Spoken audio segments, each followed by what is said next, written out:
Mga Salmo 23. Ang Ginoo mao ang akong magbalantay ug walay nakulang kanako. Gipapahulay niya ako sa mga lunhong sibsibanan ug gitultulan niya ako sa tin-aw nga katubigan. Gilig-on niya ako. Gitultulan niya ako sa dalan nga angay kong subayon tungod ug alang sa iyang ngalan.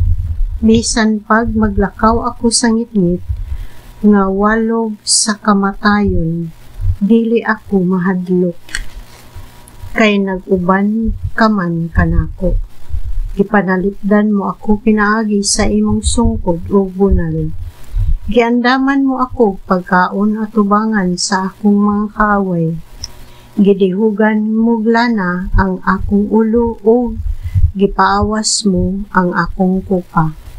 Ang imong kaayo ug gugma mag-uban kanako sa tibuok kong kinabuhi ug magpuyo ako sa balay sa Ginoo hangtod sa kahangturan.